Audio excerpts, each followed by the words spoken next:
Paano mag-verify ng eGov.ph account gamit ang ating mga cellphone? So, yan po mga lods ang ituturo natin sa tutorial na ito. So, para po sa mga hindi pa nakakaalam kung paano po i-verify ang inyong mga eGov account, ganito lang po yan kadali gawin mga lods. Follow nyo lang po itong tutorial na gagawin ko. Una po, i-open nyo lang po ang inyong mga eGov.ph application. And then, ilagin nyo po ang inyong mga eGov account. Pag once po na nalagin nyo na ang inyong mga eGov account, ganito na po ang lalabas niyan. Ngayon, kung hindi pa po kayo fully verify para po ma-access yung picture ng mga eGov.ph, lahat po, kailangan po verify po para po magamit nyo ang eGov.ph nyo. So, ganito ang lalabas niyan. Ngayon po mga lodis, minsan hindi po nakiklik yan mga yan. Minsan hindi nakiklik yan. So, pag hindi nyo po maklik, kung maklik nyo po, mas maganda mga lodis. Kung hindi naman po, ganito ang gawin nyo. So, i-click nyo itong account. And then, punta kayo dito sa settings. And then, punta ka dito sa account setting. And then, punta ka dito sa personal information. Ngayon, ganyan po ang lalabas niyan. So, dito po mga lodis, i-click nyo lang po ang verify now button. And then, lalabas po ito, identity verification. So, dito po, kailangan po natin itong fill up ang mga information dito. So, automatic naman po may lalabas na dyan na information based po dun sa ginawa nyong account. Lalabas po yan dyan mga lodis. So, ngayon, ilagay nyo po dito yung citizenship. Kung hindi po kayo Pilipino, ilagay nyo po yan dyan. Kung Pilipino po, ilagay nyo. Birthday, pasundan nyo po yan, month, day, and year. And then, kung ano po kayo, male or female po. Pag once po na nalagyan nyo na, pwede nyo na pong i-click ang next button. Or, kung ayaw naman pong mag-fill up, pwede nyo na lang pong i-scan kung meron na po kayong mga PhilSys ID. Pwede nyo na lang pong i-scan yung inyong mga PhilSys ID. Sa likod po ng ating PhilSys ID, meron po yan na QR code dyan. I-scan nyo po yun. So, ang iba naman po, wala yung PhilSys ID. So, ito po ang i-follow nyo po mga lods. Okay? Kung meron po kayong PhilSys ID, mas madali po. Hindi na kayo lagay ng information. So, hindi naman po iba kasi marami kang hindi nakaka-receive ng kanilang mga PhilSys ID.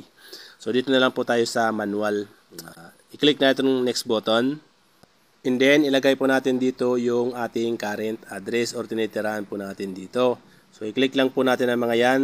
Country, states, city, barangay, number, and then dito sa address line to, optional naman po yan. Postal code, optional naman po yan. Basta yan lang po ang mga hindi optional, lagyan nyo po yan. Pag once po na nalagyan nyo na, i-click nyo na po itong next button. And then, nalabas na po ito, confirm information. So, dito po, make sure lang po na tama yung mga detail na nilagay nyo, yung mga information po. Kung may mali po, i-click nyo po yung edit detail na button na yan. So, kung wala naman po, mag-proceed na po kayo dito sa next button. And then, lalabas na po ito, take live selfie. So, dito po, magsiselfie po tayo mga lodis. So, pag nagselfie po tayo, dapat po, wala pong harang yung mga pagmumukha natin na wala pong salamin, wala pong face mask, wala pong sombrero. Dapat po malinaw, wag naman po masyadong malinaw, and then wag naman po masyadong malabo o madilim. Hindi po yun i-accept. And then, dapat po, hindi po masyadong malayo, hindi po masyadong malapit. Tama lang po mga lodis ha. Pag okay na po mga lods, i-click nyo na po itong tap to launch camera. And then dito po, kailangan nyo po sundan yung arrow na yan sa gilid na yan. Sabi dyan, ilagay nyo po yung ulo nyo dyan o humarap po kayo dyan. Kaliwa kanan po yan mga lodis. Ayan.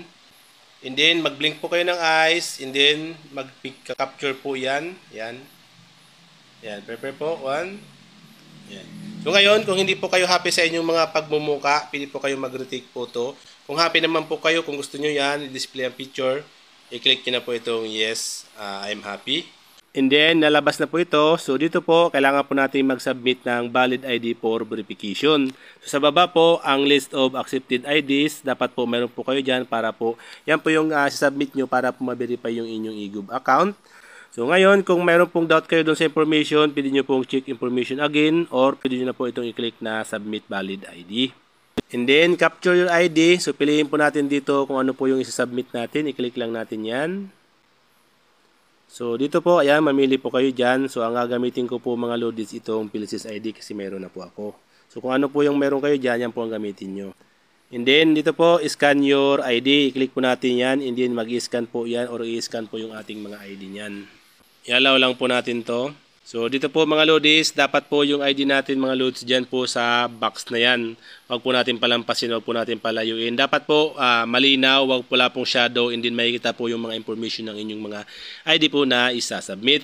So, ngayon, pag okay na po mga lodis, naka-frame po dapat yan dyan, i-click nyo na po itong capture button na yan. And then, maglo-loading po yan. Wait po natin. And then, lalabas na po ito. So, dito po, i-review po yung ating account.